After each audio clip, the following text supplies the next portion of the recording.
সম্মানিত ভাইয়েরা, এমন একটি দেশ চাই যেই দেশে নারী পুরুষ নির্বিশেষে ঘরের ভিতরেও নিরাপদ থাকবে, রাস্তায় গেলেও নিরাপদ থাকবে, কর্মস্থলেও নিরাপদ থাকবে এবং প্রত্যেকটি মানুষের সম্মান এবং ইজ্জতের গ্যারান্টি থাকবে। আজকে অনেকে ইসলামী দলগুলোর ব্যাপারে অপপ্রচার করে যে এরা যদি ক্ষমতায় যায় তাইলে মা বোনদেরকে আর গড় থেকে বের হতে দিবে না, মা তোমরা সাবধান, এদের কাছেও যাইও না, এরকম ভয় দেখায়। এরা কারা জানেন? ওই দুশ্চরিত্রবান যারা আমাদের মায়েদের নিয়ে তামসা করে, তারা এই কথাগুলো বেশি বলে। আমরা মায়ের জাতিকে আপন মায়ের মতো দেখতে চাই। দুনিয়ায় দুইজন মানুষ ছাড়া সমস্ত মানুষ এসেছে মায়ের পেট দিয়ে, হযরতে আদম আলাইহিস সালাম এবং হযরতে হাওয়া আলাইহিস সালাম। বাকি আমরা সবাই দুনিয়ায় এসেছি মায়ের পেট দিয়ে। সেই মাদেরকে আমরা শ্রদ্ধার আসনে রাখতে চাই। সম্মানিত ভাইয়েরা, অর্থনীতি ফুকলা, ব্যাংক, বিমা সেক্টর, কর্পোরেশন সব ডাকাতি করে উদাও করে ফেলা হয়েছে। হ্যাঁ, আল্লাহ তাআলা চাইলে এই অস্থির উপরে একটা সৎ প্রশাসন যদি গড়ে উঠে, সরকার যদি গড়ে উঠে, তাইলে অস্থি যেটা পাওয়া গেছে, হাড্ডি যেটা পাওয়া গেছে, ওইটাকে ইনশাআল্লাহ তার অবয়ব দেওয়া যাবে, এটা সম্ভব।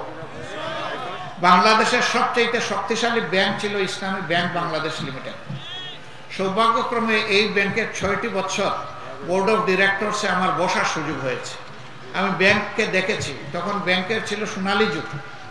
এরপরে এই ব্যাংকে ডাকাত পড়লো, বিগত সরকারের উস্কানিতে, ষড়যন্ত্রে ডাকাত পড়ে ব্যাংকটা ডাকাতি করে নিয়ে গেল, ছিনতাই করে নিয়ে গেল। আমরা হাহাকার করলাম, চিৎকার দিলাম যে এই ব্যাংক নির্দিষ্ট কোনো দলের নয়, গোষ্ঠীর নয়, মানুষের নয়, বাংলাদেশের মানুষের এই ব্যাংক, জনগণের এই ব্যাংক। কথা বলুন, কেউ কথা বলল না। ডাকাত একদিন ডাকাতি করে ব্যাংকটা ফুটলা করে ফেললো, একটা সুশব্দ নাই। এখন 5 তারিখের পরিবর্তনের পরে একদর অস্ত্র হাতে নিয়ে সেই ব্যাংক দখল করতে গেল। ব্যাংকের কর্মকর্তা কর্মচারীরা তারা জিজ্ঞেস করলো তোমরা কারা?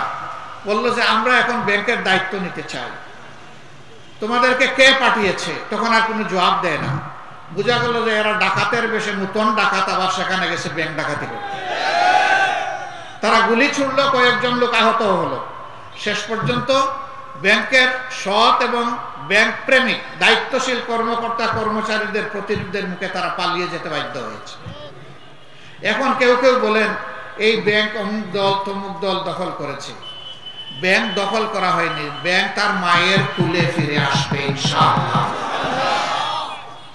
এই ব্যাংককে কুলে নিয়ে যারা বড় করেছিল, এই ব্যাংক তখনই সুস্থ হবে, সবল হবে, গতিশীল হবে।